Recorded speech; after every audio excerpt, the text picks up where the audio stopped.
เอาเรื่องปุญญาภิสันทสูตรดูก่อนมีครูทั้งหลายห่วงบุญห่วงกุศล8ประการนี้นำความสุขมาให้อารมณ์เป็นเลิศมีสุขเป็นผลเป็นไปเพื่อสวรรค์เป็นไปเพื่อสิ่งที่น่าปรารถนาน่าใคร่น่าพอใจเพื่อประโยชน์เกื้อกูลเพื่อความสุขห่วงบุญห่วงกุศล8ประการเป็นแนวใดดูก่อนมีครูทั้งหลายอริยสาวกในธรรมวินัยนี้ถึงพระพุทธเจ้าเป็นสารณะนี่เป็นห่วงบุญห่วงกุศลประการที่หนึ่งนำความสุขมาให้อารมณ์เลิศมีสุขเป็นผลเป็นไปเพื่อสวรรค์เป็นไปเพื่อสิ่งที่น่าปรารถนาน่าใคร่น่าพอใจเพื่อประโยชน์เพื่อเกื้อกูลเพื่อความสุขอีกประการหนึ่งอริยสาวกในธรรมวินัยนี้ถึงพระธรรมเป็นสารณะนี่เป็นห่วงบุญห่วงกุศลประการที่สองอีกประการหนึ่งอริยสาวกในธรรมวินัยนี้ถึงพระสงฆ์เป็นสารณะนี่เป็นห่วงบุญห่วงกุศลประการที่สามดูก่อนมีครูทั้งหลายทานหาประการนี้เป็นมหาทานอันบัณฑิตพึงหูว่าเป็นเลิศมีมานานเป็นเสือสายแห่งพระอริยะเป็นของเก่าบ่กระจัดกระจายบ่เคยกระจัดกระจายอันบัณฑิตบ่รังเกียจจักบ่รังเกียจอันสมณพราหมณ์ผู้เป็นวิญญูชนบ่เกียจท่านหาประการเป็นแนวใดดูก่อนมีครูทั้งหลายอริยสาวกในธรรมวินัยนี้เป็นผู้ละปาณาติบาตงดเว้นจากปาณาติบาตดูก่อนมีครูทั้งหลายอริยสาวกผู้เว้นจากปาณาติบาตชื่อว่าให้ความบ่มีภัยความบ่มีเวรความบ่เบียดเบียนแก่สัตว์หาประมาณบ่ได้ขันให้ความบ่มีภัยบ่มีเวรความบ่เบียดเบียนแก่สัตว์หาประมาณบ่ได้แล้วย่อมเป็นผู้มีส่วนแห่งความบ่มีเวรความบ่เบียดเบียนหาประมาณบ่ได้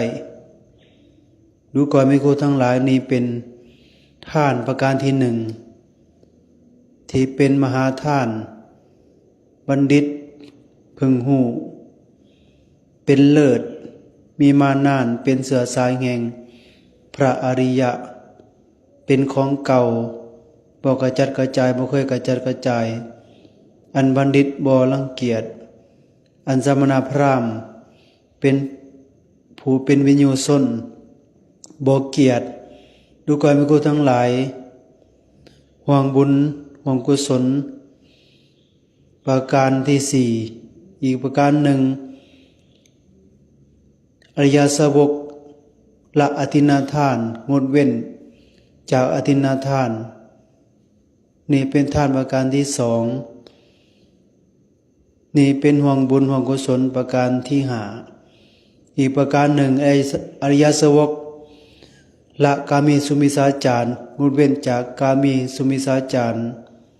นี่เป็นมหาทานประการที่สามนี่เป็นห่วงบุญห่วงกุศลประการที่หกอีกประการหนึ่งอริยสาวกละมุสาวาทงดเว้นจากมุสาวาทนี่เป็นมหาทานประการที่สี่นี่เป็นห่วงบุญห่วงกุศลประการที่เจ็ดอีกประการหนึ่งอริยสาวกละการดื่มน้ำเมาคือสุรามีไลอันเป็นที่ตั้งแห่งความประมาทงดเว้นจากดื่มน้ำเมาคือสุรามีไลอันเป็นที่ตั้งแห่งความประมาทดูก่อนมีครูทั้งหลาย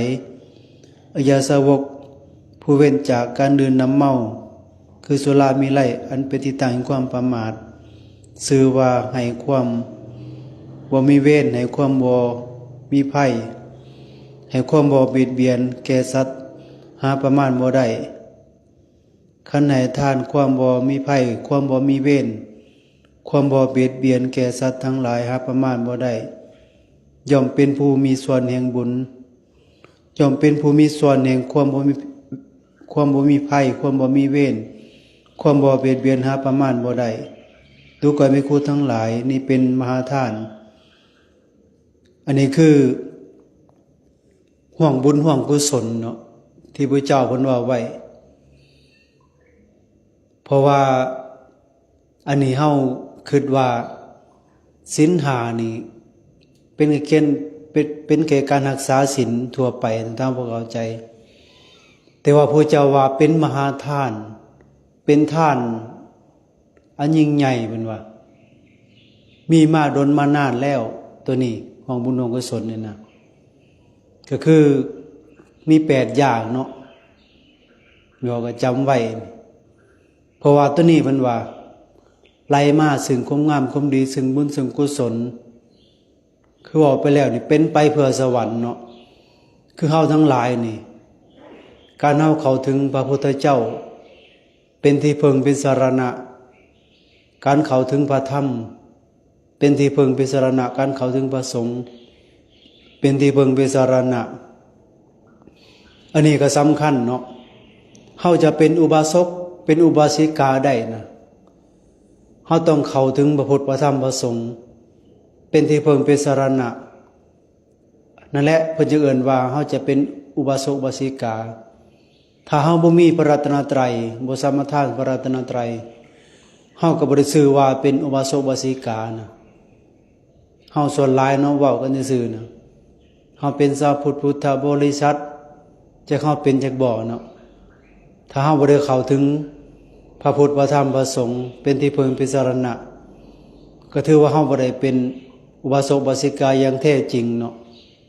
อันนี้ได้สำคัญเด้พวกเฮาทั้งหลายนะเฮาบ่หาที่สิ่งอื่นเนาะเป็นที่พึ่งบ่ได้ไปนับถือเทวดามารพรหมสิ่งศักดิ์สิทธิ์ต่างๆเนาะมาเป็นที่พึ่งให้แก่เจ้าของแต่ว่าเฮาเป็นชาวพุทธนี่เอาพระพุทธพระธรรมพระสงฆ์เป็นที่พึ่งเป็นสรณะอันสูงสุดเพิ่นว่าอันนี้ได้สำคัญที่สุดนี่คือเฮาเป็นชาวพุทธนี่นะเพราะว่าเทวดามารพรหมทั้งหลายนี่สู่พระพุทธเจ้าบ่ได้เนาะคือสัตว์ทั้งหลายในโลกนี่สัตว์ยังกะยาเนาะเทวดามารพรหมนะบ่มีไผประเสริฐเท่าพระพุทธเจ้าและหลักธรรมคำสอนเนาะที่พระเจ้าทรงตรัสไว้ดีแล้วนะและทรงสาวกของพระพุทธเจ้าผู้ปฏิบัติดีปฏิบัติชอบปฏิบัติเพื่อออกจากทุกข์นี่จะว่าการนับถือพระพุทธพระธรรมพระสงฆ์นี่จังได้บุญหลายอานิสงส์หลายเนาะได้หลายสำได้ไม่ออกการเฮานับถือพระพุทธพระธรรมพระสงฆ์นี่บ่ได้เสียเงินจักกีบจักบาทบ่ได้เสียหยังอย่างเนาะแต่ว่าได้บุญหลายได้หลายสำใดได้หลายกว่าเฮาสร้างกุฏิวิหารสร้างศาลาหรือว่าสร้างสิมเบิด100 ล้านพันล้านหมื่นล้านยังได้บุญบ่หลายเท่าเฮาเข้าถึงพระรัตนตรัยเป็นที่พึ่งเป็นสรณะบ่ได้เสียหยังไม่ออกขอแต่ว่าเฮามีศรัทธามีความเหลื่อมใสในพระพุทธพระธรรมพระสงฆ์เท่านั้นนะลงทุนน้อยแต่ว่าได้กำไรหลายเห็นบ่นะถ้าเฮาเข้าใจได้บุญง่ายๆแล้วก็คือว่าไปแล้วมหาทานอันยิ่งใหญ่ศีลห้านี่เป็นมหาทานเป็นทานอันยิ่งใหญ่เป็นว่าไล่มาซึ่งความงามความดีซึ่งบุญซึ่งกุศลถ้าไผรักษาได้นะศีลห้าข้อนะเฮาก็เว้ากันตลอดเนาะสมทานกันตลอดแต่ว่าเฮาสิเฮ็ดได้บ่เนาะการเฮาสิเป็นผู้มีศีลนะศีลห้าที่เฮาสมทานไปแล้วเขาเว้าเลิกศีลห้านี่ก็ยากเด้ คือว่ายากนะคือบ้านเฮาเลยเนาะทำมาหากินทั่วไปนี่เขาเอาเรื่องโอ้ยห้ามฆ่าสัตว์เด้อว่าห่วยบ่ฆ่าสัตว์เนี่ยคู่สิกินหยังบ่ว่ากินลวกผักบ่เพราะว่าแล้วแต่พวกเจ้าแล้วเพิ่นก็บ่ได้บอกได้ล่ะ เอาให้เพิ่นยังเอายังมาให้เพิ่นชั้นเพิ่นก็ชานเนี่ยคู่เนาะแม่นสิว่าโอ้ยเฮาอยากได้บุญหลายพระธุดงค์เดินจาริกมาเฮ็ดจะได้อาหารการกินสิเพียงพอโอ้ยขอหน่อยมีควายอยู่ในคอเอามาขาให้พระธุดงค์กิน ก็บ่ได้เนาะได้บุญหลายเด้อันนั้นก็เป็นบุญอยู่ก็แต่ได้บุญหลายเนาะเอาบาปมาแลกบุญมันจะขาดทุนเพิ่นว่าเอาบาปแลกบุญขาดทุนเรื่อยไปเพิ่นว่าการเฮาเฮ็ดบุญให้ทานก็บ่จำเป็นดอกว่าเฮาสิต้องขาควายขางัวให้เพิ่นกินเนาะจะสิได้บุญหลายซ้ำเฮามีศรัทธาซ้ำเฮามีได้การให้เนาะการทำบุญให้ทานนะเฮามีส่ำใดก็ให้ส่ำนั้นมีแจวมีผักก็แล้วแต่เฮามีได้เนาะก็สามารถจะมาทำบุญให้ทานได้แต่ว่าเฮ็ดจะได้ทานเฮาจะบริสุทธิ์บริบูรณ์จึงจะได้อานิสงส์หลายได้บุญหลายนะคือเฮาให้ทานบ่เบียดเบียนสัตว์อื่นเนาะมาให้ทานคือเฮานี่แหละเอาหยังเอาสัตว์ให้ตัวมันตายแล้วนะมาทำบุญดีกว่าเนาะคือเฮาซื้อเป็ดซื้อไก่มาอย่ามันบ่สดซื้อมาใหม่ๆเอามาขายสิบ่ได้บุญหลายเพราะว่าบ่ได้เกี่ยวกันเนาะถ้าเฮาจะให้ของทานเฮาบริสุทธิ์นี่เฮาต้องหามาด้วยความบริสุทธิ์เนาะและก็บ่เบียดเบียนสัตว์อื่นมาทำบุญให้ทานถ้าเฮาสลาดก็โอ้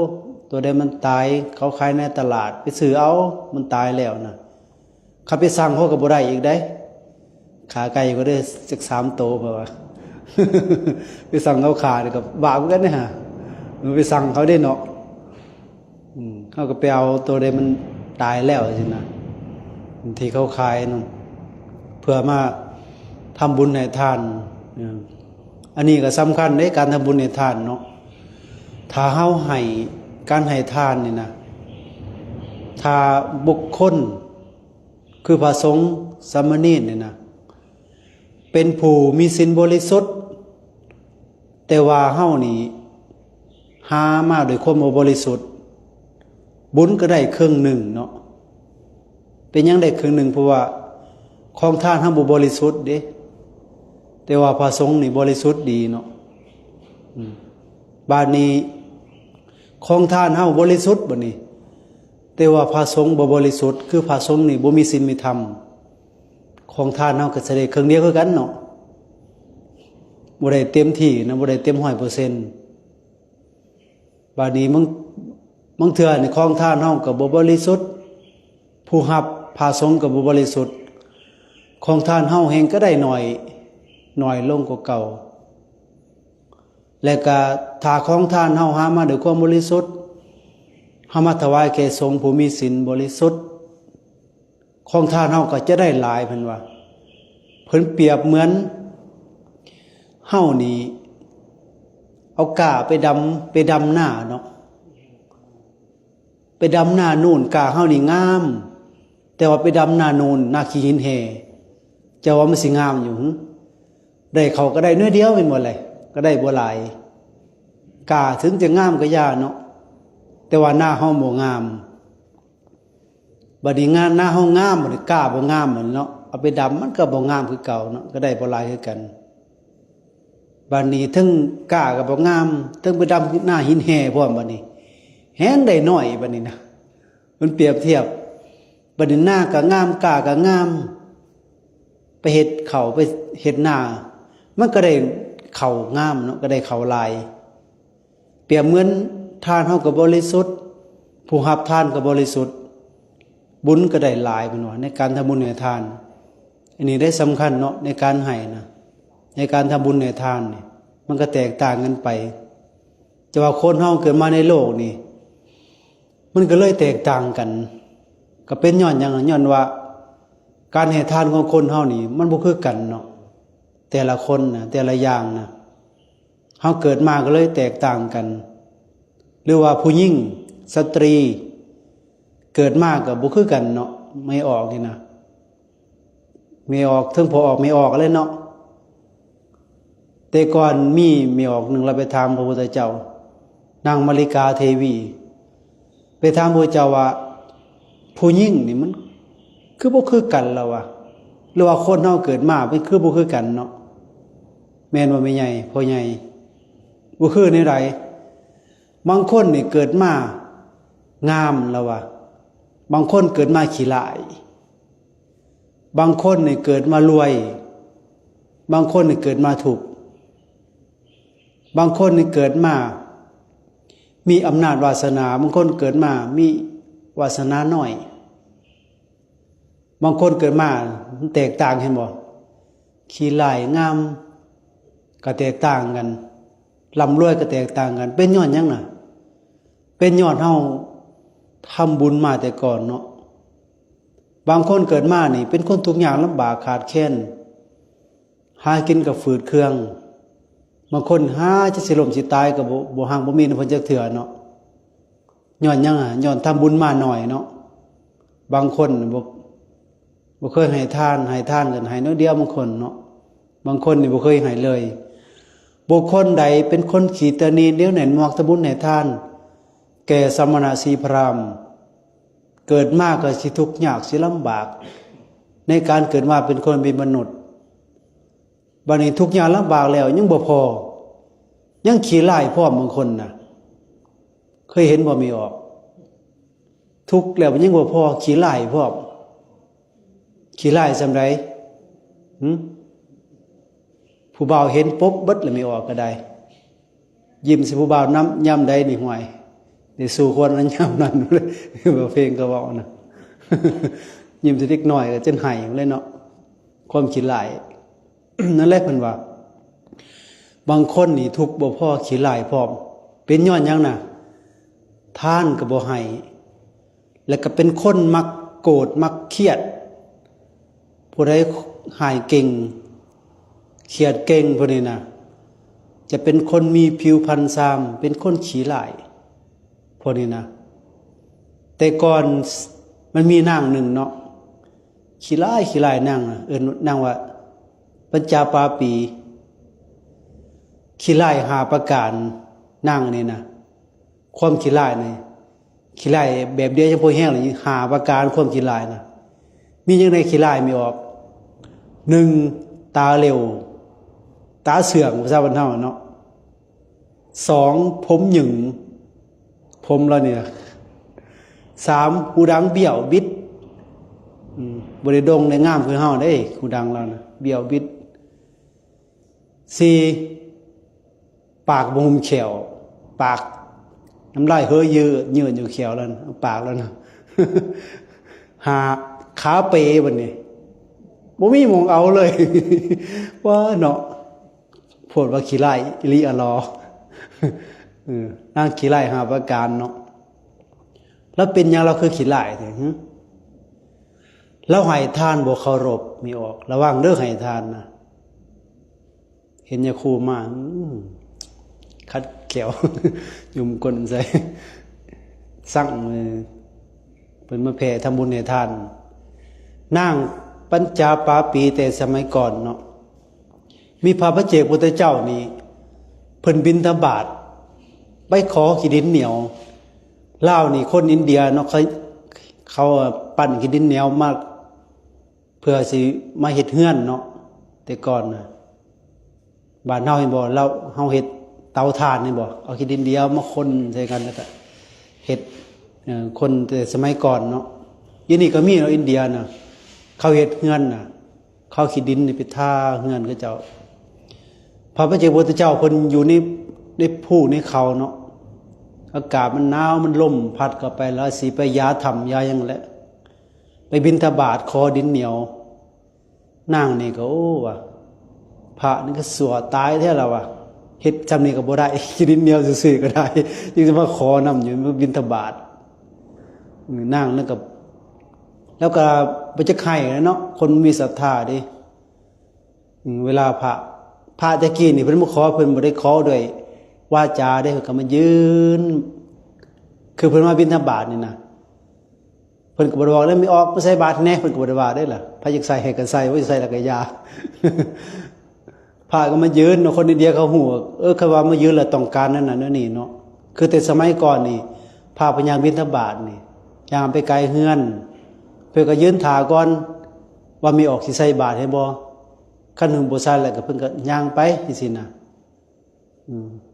เพิ่นก็ไปยืนท่าโอ้นางนี่ก็เห็นแล้วก็เกิดความจะคายเนาะภาษาบ้านเฮาน่ะขี้ดินสำนึกเฮ็ดเอาเองบ่ได้บ่ภาษาบ้านเฮาเนาะคือขี้ข้านตายแท้อย่าคู่เลยขึ้นสวรรค์นี่ไปจังเนาะเราก็เลยเกิดความอยากคายเราก็เลยปั่นดินเหนียวบักใหญ่มีออกซ้ำบักหมู่นี่แหละทิ่มลงใส่บาตรแล้วเอาไปขี้ข้านหลายแล้วว่าให้ด้วยความอยากคายให้ด้วยความโกรธเบะขี้ซบตาอันนั้นใส่เห็นบ่แต่ว่าเราขี้ลายนะเฮ็ดสัญญาคูเด้พระว่าเพิ่นมีคุณสูงเนาะเราทำบุญให้ทานเราเกิดมากเลยขี้ลายหาอย่างนะอย่างนั้นทำบุญให้ด้วยความโกรธความอยากคายเนาะนี่นั่งอันนี้นะแต่ว่าเรามีบุญอันหนึ่งบุญหยังเราถวายขี้ดินเหนียวเกิดมาเรามีผิวพรรณนี้อ่อนนุ่มไผไปสัมผัสนี่มักละโลดผู้ชายนะอย่าไปบายเราก็แล้วกันอย่าไปสูดเราถ้าสูดเรานี่เซ็ตละโลดเซ็ตอยู่ในมักเรา หลงไหลสัมผัสเรานี่สัมผัสทิพย์พุ่นน่ะผิวพรรณเรานี่นะถ้าผู้ชายบ่ได้ไปแตะต้องตัวเรานี่ถ้าบ่ไปแต่งไปเตาะไปแต่เราไปสูนเหล้าภาษาวันไปสูนนู่นเดียวนี่บ่ได้โลดมักละโลดบ่เอานี่ถ้าบ่เอาเราไปเป็นเมียนี่ตายดีกว่าปานนั้นได้เนาะบ้านนี้นางนี่แล้วเกิดมานี่ผู้บ่าวบ่เคยไปล่มจักเถื่อจะมันขี้ร้ายเนาะคิดเบิ่งไม่ออกขี้ร้ายหาประการขี้ร้ายหาประการเดียวยังบ่แห้งเลยเนาะขนาดว่าแขวบ่หุ้มปานเขาก็ยังบอกไปไกลละ น้ำลายเฮยอยู่เนาะผู้บ่าวก็ไปไกลเล่านี่บ้านเฮาแต่สมัยก่อนเนาะ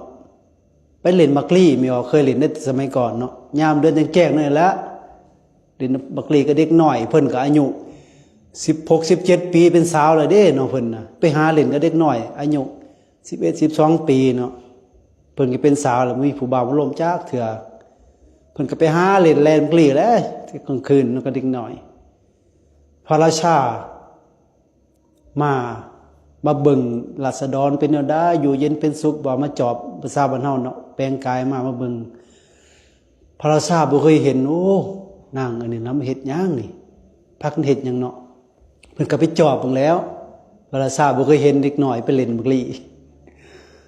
เขาก็ไปหาเล็กน้อยนั่งปัญจปาปีไปเห็นเอ้าเพิ่นว่าหมู่เพิ่นเนาะไปเห็นพระราชาน่ะเป็นก็แล่นไปจับซะไปจับพระราชาน่ะพระราชาได้สัมผัสผิวเราบัดนี้โอ้ยตายคักว่ะถ้าบ่ได้มาลำมาเป็นเมียนี่ตายแท้ๆแล้วว่ะบ่ทันเห็นหน้าเราได้สู้เราซื่อๆกลางคืนเห็นบ่คักอีเนาะกลางคืนน่ะเราก็คนแต่ก่อนนี่เขามีศีลมีธรรมได้แม้แต่เป็นพระราชาก็อย่าเนาะให้เจ้านี่ไปบอกพ่อบอกแม่เจ้าก่อนว่าจังสิเอามาเป็นเมียเนาะให้พ่อแม่อนุญาตก่อนถ้าพ่อแม่บ่อนุญาตนี่ผิดศีลได้คือผู้ชายเนาะคือผู้บ่าวนี่ไปร่วมลูกสาวเขานี่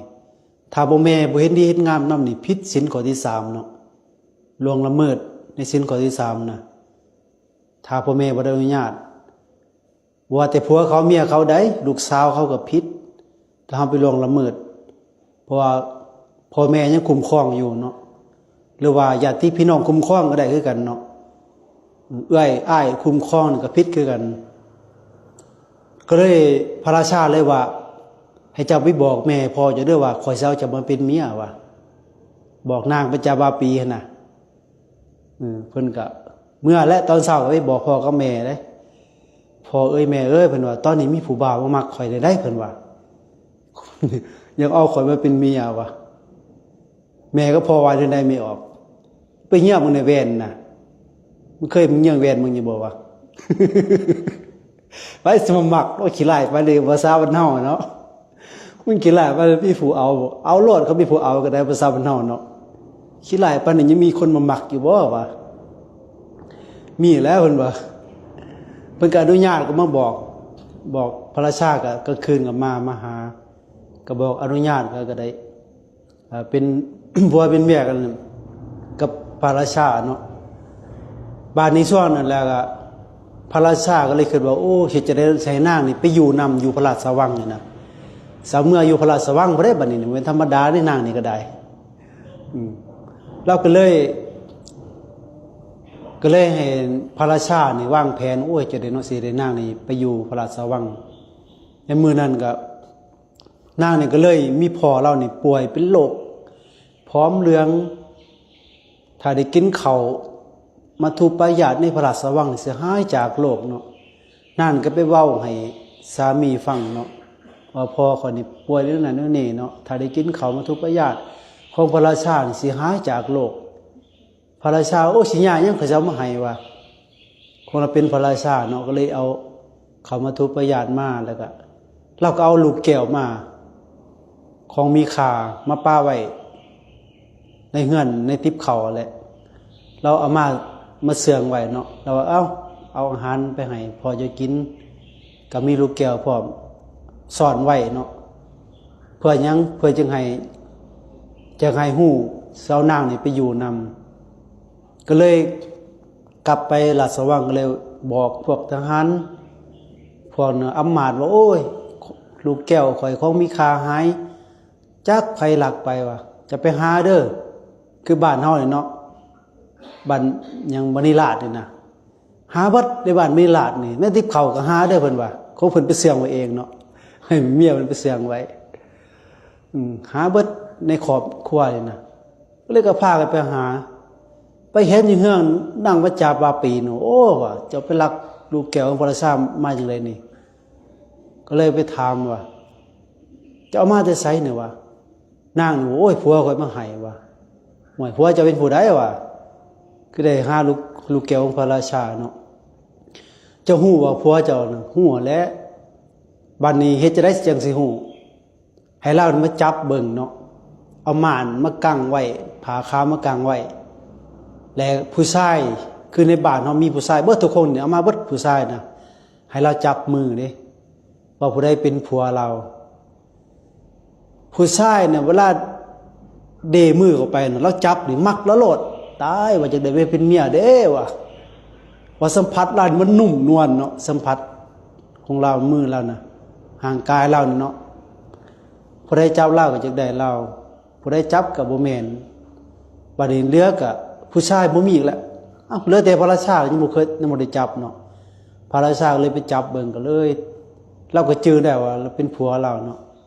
พระราชาเลยเอานางนี่ไปอยู่นำผู้ขึ้นพระราชวังคนนั้นนะเอาไปเป็นเมียเป็นมเหสี เอาเมื่อแล้วเกิดเรื่องใหญ่เลยบัดนี้เป็นหยังบ่เคยไปหาเมียหลวงเลยบัดนี้นะอยู่แต่นั่งอยู่กับแต่นางปัญจปาปีนี่นะเมียหลวงก็โอ้ยตายเลยเด้อพวกนี้ผัวไปอยู่นำแต่เมียน้อยขี้หลายปานนั้นยังไปอยู่นำอยู่ คือผีไม่อยู่นำห่วยเนาะสัมผัสเรามันนิ่มนวลห่างกายเราเนาะผิวพรรณเราเนาะในมือนั้นเราพันบัดนี้นางปัญจปาปีนี่นะฟันเอาได้ไม่ออกเพิ่นมาเล่าให้พระราชาฟังเมื่อคืนนี่พันบ่ดีเพิ่นว่าพันเอาได้พันว่าได้ขี่สร้าง2โตเพิ่นว่ามันดีบ่ขี่ดีเนาะฟันขี่สร้าง2โตบัดนี้เมียหลวงนี่โอ้ก็เลยจ้างพวกพราหมณ์พวกนั้นทำนายทายทักนะว่านางนี่เป็นคนความเป็นคนบ่ดีฟันเด้อนี่นะ ถ้าพระราชาบ่เอาไปบรรลัยน้ำทิมนี่บ้านนี่สิเกิดเดือดร้อนก็เลยเสื้อหมอหลวงเนาะคือบ้านเฮาเซบังไฟไกลๆเนาะเอาไปไล่น้ำเซซะนั่งอันนี้วะ มันขวางบ้านขวางเมืองเบิ่งนี่ขี้ร้ายตาไปนะวะเล่ากับพระราชาก็มักเด้อแต่ว่ามันก็ย่านเนาะย่านเกิดเรื่องแนวบ่ดีนะก็เลยให้นางนี่ใส่แพร่ลงไปไหลลงไปลงผู้เล่นน้ำคลองพุ่นน่ะไหลลงโปดพุลงไปหอดลุ่มพุ่นน่ะมีพระราชาองค์หนึ่งลงไปเล่นน้ำไปอาบน้ำพุ่นนี่นะอยู่ในเมืองนั่นน่ะลงไปอาบน้ำแหละโอ้ไปเห็นนางนี่ขี่แพลงมาก็เลยถามว่าโอ้เจ้าเป็นลูกเต่าเราไผก็ถึกลอยแพลงมาว่า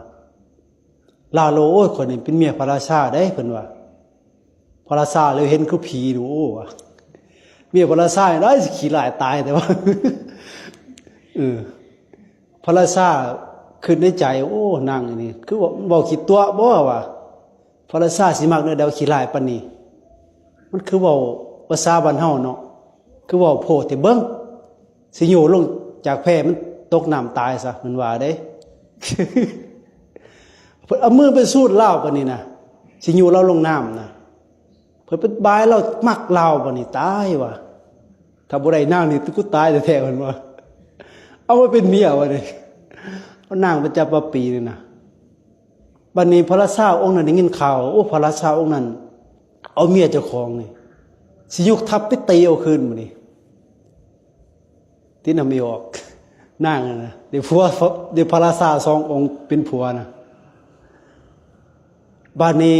ได้ยินข่าวแล้วสิยกทัพไปตีแล้วโอ้พวกอำมาก็เลยโอ้ยคนผู้เดียวเนาะสิยกทัพไปตีเอาจะเฮ็ดจังนั้นเถินภาษาบ้านเฮาเนาะสิลบสิเลวก็ย้อนผู้หญิงขี้ร้ายผู้เดียว เฮ็ดจะได้บัดนี้ก็เลยวางแผนว่าเอ้าบ่ยากมันว่าคือเมืองมันต่อกันเนาะก็คือบ้านเฮานี่อันมณีราชกับขัวเสมันติดกันใช่น่ะไปสร้างปราสาทไว้อยู่หันหลังนึงเปลี่ยนพระราชาสององค์หันไปอยู่นำหัน7มื้อว่ะเปลี่ยนกันได้ผัวพระราชา2คนนางอันนี้นะขี้ร้าย ได้ผัวพระราชาเนาะเป็นย้อนยังไม่ออกบุญเล่าเนาะบุญที่เราถวายดินเหนียวนะเป็นทานแต่ว่าบาปก็ให้ผลคือเล่าเนี่ยเกิดมาขี้ร้ายย้อนยังเราให้ทานด้วยความอยากหายความโกรธเนาะก็เลยเกิดมาขี้ร้ายเห็นบ่นะการทำบุญในทานนี่ก็สำคัญเด้ในการให้เนี่ยเห็นบ่บางคนน่ะเกิดมาบางคนนี่แม้นว่าสิเกิดมาขี้ร้ายก็รวยก็มีเนาะบางคนน่ะบางคนนี่เกิดมาขี้ร้ายแต่ว่าเป็นคนรวยเป็นย้อนยังย้อนว่าคนนั่นน่ะมักทำบุญให้ทานเกิดมาก็เลยเป็นคนรวยแต่ว่าเจ้าของนี่ขี้ร้ายแต่ว่าเพราะว่าเจ้าของนี่เป็นคนมักให้เก่งเครียดเก่งเนาะก็เลยเกิดมาเป็นคนขี้ร้ายก็เป็นย้อนกรรมที่เขาทำไว้เนาะบัดนี้บางคนนี่เกิดมางามแต่ว่าบ่รวยบางคนน่ะเป็นย้อนยังย้อนน่ะเป็นคนบ่มักให้มักโกรธบ่มักเครียดแต่ว่าเจ้าของนี่บ่มักให้ทานแม้สิงามอยู่ก็เป็นคนทุกข์ยากย้อนว่าบ่มักทำบุญให้ทานแก่สมณะสีพราหมณ์เห็นบ่คนเฮาเกิดมาก็เลยแตกต่างกันเนาะแต่ว่าบางคนบัดนี้เกิดมาถึงรวยถึงงามพร้อมเป็นย้อนหยังเป็นคนมักทำบุญให้ทานและเป็นคนบ่มักโกรธบ่มักเครียดคนอื่นเนาะเขาด่าเขาปล่อยเขาบอกให้ก็เซยอยู่มีบ่ไม่ออกเครียดเขาอยู่บ่เขาหายนะพอออกให้เครียดอยู่ว่าเมียด่านะ กิจหายแล้วเนาะ คนนี้มีกิเลสเนาะแต่ว่าไปอดทนอดกันได้นี่ดีได้พระพุทธเจ้าว่าขันติความอดทนนี่เป็นเครื่องเผากิเลสอย่างยิ่งมันว่าถ้าไปอดทนอดกันได้นี่พระพุทธเจ้าว่าเป็นเครื่องเผากิเลสถ้าไปเฮ็ดได้ก็ทำได้นี่ดีได้คือพระอรหันต์พระอรหันต์นี่จะบ่มีความอยากหายบ่มีความเครียดความโกรธ ไผสิมาด่าก็เซยอยู่บ่ได้เครียดผู้ใดมาด่ามาปล่อยก็เลยก็ได้เนาะเป็นหยังเพิ่นคือบ่เครียดคือบ่หายบ่โกรธเพราะว่าเพิ่นบ่ยึดมั่นถือมั่นอีกแล้วเนาะในสิ่งทั้งหลายทั้งปวงในรูปเวทนาสัญญาสังขารวิญญาณมันบ่เป็นตัวตนของเฮาเพิ่นละได้แล้วเพิ่นก็เลยบ่เครียดถ้าผู้ใดยังมีกิเลสอยู่ก็เครียดก็จะค่ายก็ลองเบิ่งที่มันบอกให้พระธุดงค์นี่มีไง โอ้พระธุดงค์ขึ้นหน้าดำเด้อว่า ยิ้มให้ตะแขว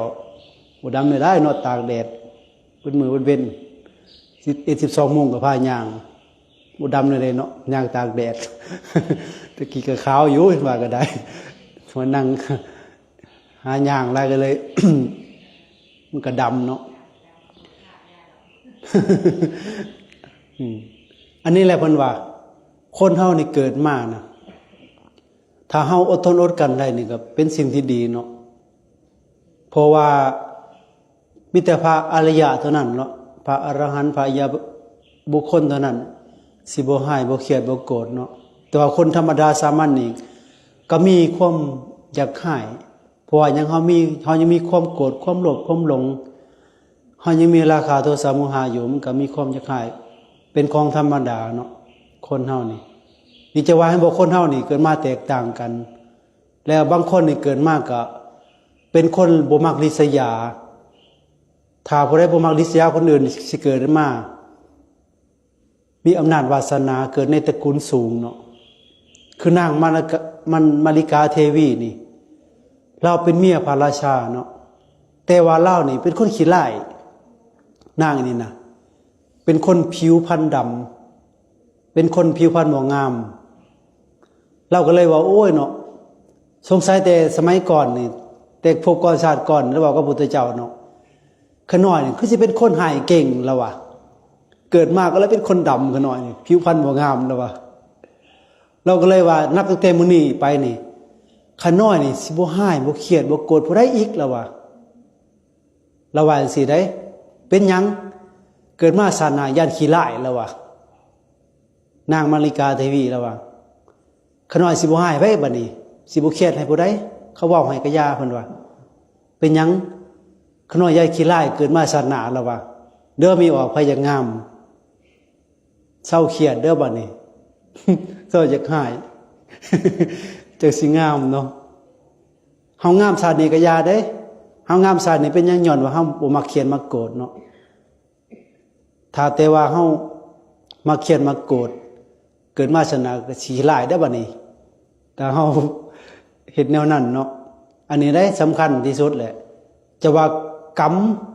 ที่เฮาได้กระทำไว้เนาะบ่ว่ากรรมชั่วกรรมดี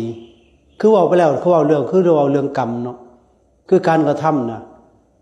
เพราะว่าเฮาทำกรรมอันใดเฮาก็ต้องได้รับสิ่งนั้นตอบแทนแน่นอนบ่ว่ากรรมชั่วบ่ว่ากรรมดีคือว่าไปเมื่อกี้นี่คนเกิดมาเป็นคนขี้ร้ายเป็นย้อนหยังย้อนกรรมเจ้าของมักหายมักเครียดมักโกรธ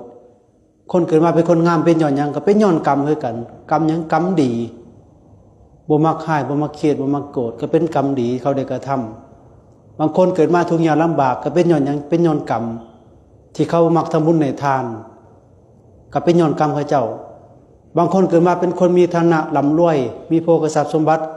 อันนั้นก็เป็นย้อนกรรมคือกรรมดีที่เขาได้กระทำไว้เนาะมันก็แตกต่างกันไปอันนี้แหละพระพุทธเจ้าเพิ่นให้เฮานี่เชื่อเรื่องกรรมคือการกระทำในทางศาสนานี่พระพุทธเจ้าบ่ให้เชื่อเรื่องมงคลตื่นข่าวเพิ่นให้เชื่อเรื่องกรรมคือการกระทำคือเฮาทั้งหลายนี่เฮาจะชั่วจะดีจะหังจะมีจะเป็นหันเป็นหนีเป็นคนมีโรคภัยไข้เจ็บเป็นคนมีโรคหลายมีคนอายุยืนก็เป็นย้อนกรรมเบิดทุกคนเด้ได้สะสมไว้นะคนเฮาเกิดมานะเฮาอย่าไปเชื่อเรื่องอื่นได้ส่วนหลายเฮาก็ไปเชื่อมงคลตื่นข่าวไปเชื่อเรื่องตัดกรรมตัดเวรกรรมนี่มันตัดบ่ได้เนาะแต่เฮาบ่ตัดเองเรื่องเวรเรื่องภัยนั่นน่ะคือว่าไปแล้วเนาะผู้ใดรักษาศีล5เห็นบ่ผู้ใดรักษาศีล5มาดีถือว่าเฮาจะบ่มีเวรบ่มีภัยบ่มีความเบียดเบียนเนาะ กับผู้ใดบางคนเดี๋ยวเรื่องกรรมยังบ่ฮู้ซะเนาะเวลาทำบุญน่ะอุทิศให้เจ้ากรรมนายเวรเพิ่นว่าผู้ใดน่ะเจ้ากรรมนายเวรถึงไม่ออกบ่จักแล้วเพราะว่า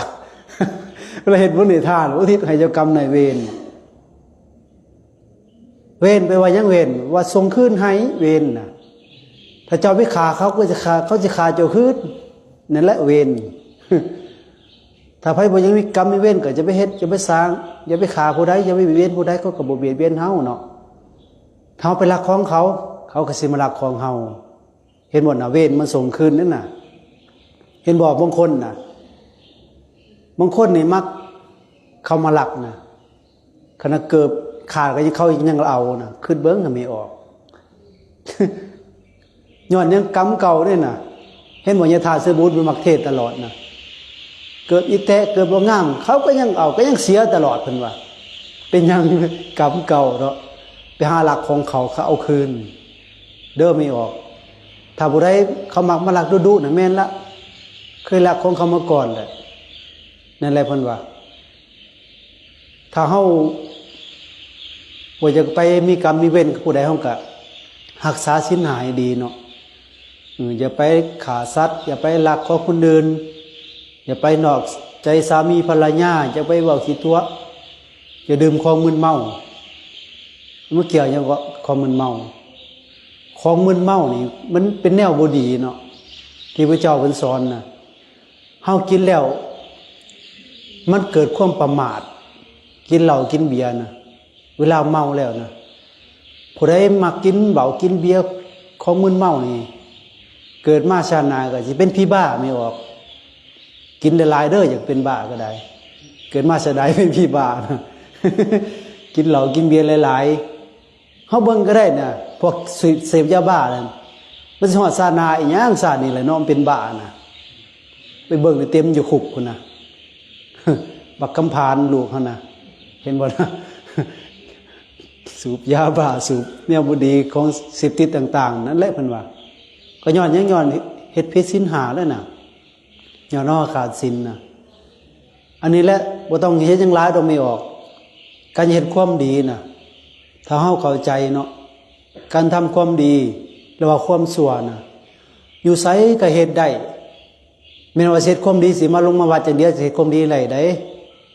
อยู่บ้านอยู่เฮือนอยู่ไร่อยู่นาอยู่หัวอยู่สวนอยู่ไสก็อย่าเฮาสามารถเฮ็ดความดีได้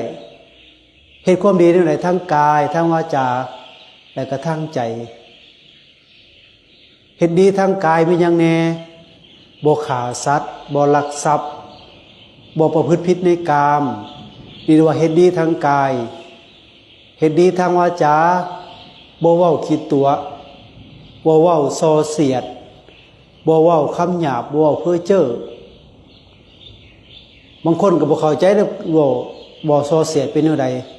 มึงไม่ออกการเว้าส่อเสียดนี่ว่าแบบใดจะเอิ้นว่าส่อเสียดบ่แม่นว่าเสียดข้างเสียดหลังเสียดแอวได้ การเว้าส่อเสียดเนาะเว้าให้คนผิดกันเอิ้นว่าเว้าส่อเสียดเนาะยั่วแย่คนผิดกันให้คนแตกเล่ากันแม่นละบ่นี่น่ะเอิ้นว่าเว้าส่อเสียดเว้าให้คนผิดกันทำร้ายกันเอิ้นว่าเว้าส่อเสียดเว้าคำหยาบหัวคำหยาบนี่เว้าคำบ่สุภาพด่าลูกด่าหลานด่าผัวด่าเมียเห็นบ่น่ะเอาปล่อยคำด่าและเว้าพื้นคนอื่นก็เป็นคำหยาบคือกันเด้อไม่ออกผู้นั้นบ่ดีผู้นี้บ่ดีเพิ่นว่าลูกไผ่ผู้นั้นลูกเคยผู้นี้เพิ่นว่าหาว่าพื้นเขาคนดีเฮาไปเว้าของคนอื่นเนาะมันไม่ออกเว้าพื้นคนอื่นนี่ดีอยู่บ่บ่ดีเนาะก็พื้นเขานะ เจ้าของดีสิเว้าเขาคนอื่นนี่เนาะคือเฮาแล้วบางเทื่อน่ะบางคนน่ะเพิ่นนี่มักทำบุญให้ทานเพิ่นไปเว้าให้เขาโอ้ยเว้าสัตว์จักซี่ให้เขานะคนบ่มีศีลบ่มีธรรมเพิ่นว่าเฮ็ดแต่แนวบ่ดีเพิ่นว่ากูนี่นะเขาแต่วัดแต่ว่าเพิ่นว่าทำแต่บุญให้ทานไปเว้าให้เขา ไปด่าเขาไปด่ามันดีเนาะบ่ดีได้เว้าคนอื่นเนาะ อันนี้เพิ่นบอกคำหยาบบอกคำบ่ดีก็เป็นบาปเลยตัวเว้าตัวนี้เนาะอย่างงดเว้นเพิ่นว่าเว้าคำเพ้อเจ้อคำเลวไหลบ่เว้าความจริงบ่เว้าอิงธรรมอิงวินัยเพิ่นว่าบ่เว้าคำสัตย์จริงเอิ้นว่าเว้าคำเพ้อเจ้อคือคนเฮาน่ะคนกินเหล้าเมาสุราเว้ากันน่ะหรือว่าเฮาเว้ากันเล่นกันหัวแหละเป็นคำเพ้อเจ้อว่าละบ่นั่นน่ะเว้าเป็นคำสัตย์จริงเนาะเฮาส่วนหลายพากันเว้าหยอกกันแนวนั้นแนวนี้นี่นั่นแหละเพิ่นว่าคำเลวไหลคำเพ้อเจ้อเพราะนั้นเฮาก็งดเว้น มันก็เป็นบุญเนาะงดเว้นได้การบ่เว้าขี้ตัวบ่เว้าคำหยาบบ่เว้าโซเสียเว้าคำเพ้อเจ้อแล้วก็ทางใจเพิ่นว่าทำความดีทางใจนี่อีหยังบ่เพ่งเล็งอะไรของคนอื่นเนาะบ่เพ่งเล็งอยากไปเอาของผู้นั้นของผู้นี้ไปคดโกงของผู้นั้นผู้นี้เนาะแล้วก็บ่มีจิตพยาบาทคือเฮานี่บ่มีจิตพยาบาทอยากฆ่าอยากทำลายผู้ใดเนาะแล้วก็เป็นสัมมาทิฏฐิความเป็นอันถูกต้องมันว่าอันนี้ก็เป็นบุญสัมมาทิฏฐินี่สำคัญเด้เรื่องนี้เนาะสัมมาทิฏฐินี่ความเห็นนั้นถูกเห็นถูกนี่ไรเห็นว่าบาปมีบุญมีนรกมีสวรรค์มีบุญคุณพ่อมีบุญคุณแม่มีผู้ปฏิบัติดีปฏิบัติชอบหรือว่ามรรคผลนิพพานมีเพราะนี่เห็นถูกต้องเฮาก็สิเฮ็ดถูกต้องถ้าบ่ได้เห็นถูกต้องแล้วบัดนี้ทำชั่วบัดนี้ทางกายวาจาใจคือกันตรงกันข้ามเลยเนาะเฮ็ดความชั่วน่ะเฮ็ดอยู่วัดก็ชั่วคือเก่าแล้วเฮ็ดความชั่วเนาะว่าที่เฮ็ดความชั่วเฮ็ดอยู่วัดแห่งบาปหลายเลยเนาะว่าเฮ็ดอยู่นอกทำความบ่ดีคือกันเนาะเฮ็ดอยู่ไสก็บาปอยู่หั่นไม่ออกเฮ็ดบาปนะเฮ็ดผู้เดียวก็บาปผู้เดียวนั่นละเฮ็ดบาปนะวิไปหูก็ยาแม่นโอ้ยวิไปเห็นดอกเป็นหลักของเขานะบาปอยู่บ่วิไปเห็นนะบาปคือเก่าเนาะเฮ็ดแนวบ่ดีนะอันนี้แหละเพิ่นว่าเฮ็ดบ่ดีทั้งกายทั้งวาจาทั้งใจนะคือการฆ่าสัตว์ลักทรัพย์ประพฤติผิดในกรรมเว้าคิดตัวเว้าโซเสียดเว้าคำหยาบเว้าเพ้อเจ้อเพ่งเล็กอะไรของเขามีจิตพยาบาทเป็นมิจฉาทิฏฐิความเห็นผิดเพิ่นว่าอันนี้แห่งบาปนักพวกนี้นะเห็นผิดจากทำนองคลองธรรมเห็นว่าบาปบ่มีบุญบ่มีนรกบ่มีสวรรค์บ่มีบุญคุณพ่อบุญคุณแม่บ่มีมรรคผลนิพพานบ่มี พวกนี้นะถ้าเห็นผิดแล้วก็สิทำผิดไปนำเนาะถ้าไปเห็นผิดแล้วนะพวกนี้ก็สิทำแต่บาปแต่กรรมทำแต่แนวบ่ดีแหละคนมันเห็นว่าบาปบ่มีบุญบ่มีเนาะมันเฮ็ดแต่แนวชั่วนั่นแหละคนพวกนั้นนะมันบ่เฮ็ดดอกมาทำความดีเนี่ยคือพวกเฮาอะไรนี่นะเห็นว่าคนจะไม่เฮ็ดความดีมันก็มีน้อยเนาะแต่ว่าคนส่วนหลายเนี่ยมักว่าโอ้ยเฮ็ดความดีเนี่ยมันยากเพิ่นว่าทางไปสวรรค์แล้วมันโหกเพิ่นว่าแม่นบ่เคยได้ยินบ่ทางไปนรกแล้วมันแปนเพิ่นว่าคือสิอยากไปนรกเนาะสิแปนว่าทางไปนรกเคยเห็นอยู่ว่ามีออกทางไปนรกไปทางใดเนาะคนเฮามักเว้าเนาะส่วนหลายน่ะทำความดีเนี่ยมันยากทำบาปแล้วมันง่ายเพิ่นว่าที่จริงโมเมนต์แนวนั้นได้ไม่ออกแนวใดสันเนาะพระพุทธเจ้าว่าคนดีนี่ทำดีได้ง่ายฟังกระคักเด้อคนดีนะคนดีทำดีได้ง่ายเพิ่นว่า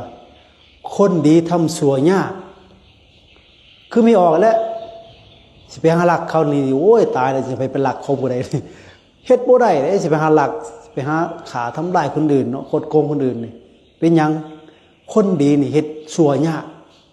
พระพุทธเจ้าเพิ่นว่าเฮ็ดดีได้ง่ายก็เฮ็ดดีนี่ก็เฮ็ดบุญให้ทานรักษาศีลภาวนานี่ฝ้าวไปโลดพอไปเฮ็ดมันเฮ็ดง่ายได้คนดีเฮ็ดได้ง่ายบัดนี้คนชั่ว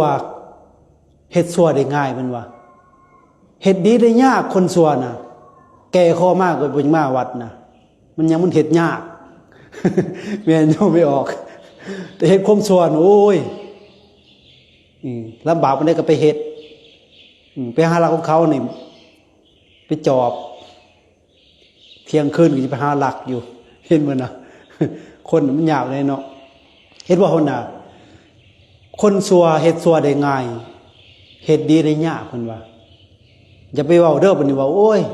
การเฮ็ดความชั่วมันง่ายเพิ่นว่าเฮ็ดความดีมันยากขึ้นกับบุคคลเนาะถ้าคนดีก็เฮ็ดดีได้ง่ายเฮ็ดชั่วได้ยากแต่คนชั่วนี่เฮ็ดดีได้ยากเฮ็ดชั่วได้ง่ายนี่ได้สำคัญเนาะมันจะคิดว่าโอ้ยทางไปนรกมันเป็นทางไปสวรรค์มันโหทางโลกมันเป็นบ่แม่นแนวนั้นเด้นี่อันเป็นคำของคนพาลเป็นคำของคนบ่ดีเนาะเว้านะเพิ่นบ่จะมาวัดเพิ่นบ่ทำความดีก็หาเนี่ยทางเว้าไปนั่นแหละบางคนเห็นบ่คนทุกข์คนยากบางเทื่อน่ะเพิ่นบ่จะเข้าวัดเข้าว่าโอ้ยเพิ่นว่าข่อยทุกข์ข่อยยากข่อยลำบากสิเข้าวัดได้จังได๋เพิ่นว่าหากินก็ยังบ่มีเพิ่นว่าเห็นบ่น่ะหาความทุกข์มาอ้างคนเฮานะอันนี้ได้สำคัญที่สุดนะเพราะเขาบ่เคยได้ยินได้ฟังหลักธรรมของสองพระพุทธเจ้าเนาะถ้าเฮาได้ยินได้ฟังก็บุคคลก็สิบ่ประมาทในชีวิตสิแสวงหาที่พึ่งแก่เจ้าของเพราะว่าบุญกุศลที่เฮาได้กระทำไว้เนาะจะเป็นที่พึ่งให้แก่เฮาทั้งหลายนะคนเฮาส่วนหลายเห็นบ่คนเฮาส่วนหลายนี่ประมาทในชีวิตนะคือบ้านเฮาและบ้านมณีราชบ้านขัวเซ่นี่คนหลายปานใดจะว่าพอเขามาเข้าวัดนี่ยิบเดียวนี่วันนี้นะโหดไป20-30 คนนี่นะน้อยเดียวพอนี่นะเข้าวัดเข้าว่าทำความดีนะมันมีน้อยนี่คนส่วนหลายในประมาทในชีวิตนะเขาประมาทเนี่ยเขาคือว่าเขาสิบ่ตายจักเทื่อเนาะพวกนั้นนะ มีแต่หาแสวงหาแต่ทรัพย์ภายนอกบ่ได้สนใจในเรื่องศีลเรื่องธรรมในการทำความดีนะบางคนนะยังหลงไหลเนาะอันนี้แหละถือว่าประมาทในชีวิตนะบ่หาแสวงหาที่พึ่งแก่เจ้าของเพราะว่าคนเฮานี่แม้นว่าสิมีทรัพย์สมบัติของเงินทองหลายบ่ได้ก็ยานะอันนั้นเป็นทรัพย์ภายนอกนี่เฮาตายไปแล้วก็เอาไปนำบ่ได้จักกีบจักบาทแต่ว่าบุคคลใดเนาะแสวงหาอริยทรัพย์คือทรัพย์ภายในคือเฮานี่พากันมาให้ทานรักษาศีลเจริญเมตตาภาวนามาฟังเทศน์ฟังธรรมเป็นทรัพย์ภายในเฮาตายไปแล้วมันก็สิติดตามเฮาไปทุกภพทุกชาติตราบใดเฮายังเวียนว่ายตายเกิดในวัฏสงสารในภพน้อยภพใหญ่เฮาไปเกิดอยู่ประเทศใดเมืองใดมันก็สิตามเฮาไปเนาะคือทรัพย์ภายในน่ะทรัพย์ภายนอกเฮาตายแล้วก็แล้วเด้เอาไปนำบ่ได้จักกี่จักบาทก็ไปมากก็ลีนพันกันแล้วได้บัด ก็ขออนุโมทนาบุญกุศลตอนญาติโยมได้เสียสละเวลามาทำบุญให้ทานมาถวายน้ำปานะมาต้อนรับพ่อแม่ครูบาอาจารย์มาไหว้พระสวดมนต์มานั่งสมาธิมาฟังธรรมถือว่าพวกเขาทั้งหลายนี่มาถือเอาประโยชน์มาฟังเทศน์ฟังธรรมเพื่อเอาสติปัญญาเอาความฉลาดเฮาได้ยินได้ฟังแล้วเฮาจะนำไปประพฤติปฏิบัติให้มันเกิดประโยชน์ในการเฮาได้ยินได้ฟังธรรมอันนี้เป็นสิ่งที่สำคัญเนาะการเฮาได้ยินได้ฟังแล้วก็นำไปปฏิบัติให้มันเกิดผลเกิดประโยชน์ถ้าเฮาได้ยินได้ฟังแล้วเฮาบ่นำไปปฏิบัติมันก็เกิดประโยชน์น้อยเนาะมันก็บ่ได้ประโยชน์ถ้าเฮาฟังซื่อๆฟังเข้าหูซ้ายออกหูขวาบ่ได้ไปฝึกปฏิบัติมันก็บ่ได้ประโยชน์อีหยังหลายเนาะสิ่งสำคัญคือเฮาได้ยินได้ฟังแล้วก็นำไปฝึกปฏิบัติครูบาอาจารย์เพิ่นบอกสิ่งใดเป็นบาปสิ่งใดเป็นบุญสิริคนก็ทำบุคคลก็ทำเฮาได้ยินได้ฟังก็นำไปประพฤติปฏิบัติมันก็ให้ผลแก่เฮาเองเนาะอันนี้ก็สำคัญที่สุดการแสดงธรรมะเห็นว่าสมควรแก่เวลาก็ขอว่าใส่พรให้พวกทั้งหลายจงเจริญงอกงามในธรรมวินัยของพระพุทธเจ้า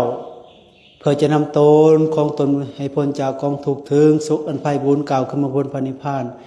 โดยทั่วกันทุกทางทุกคนเทอญ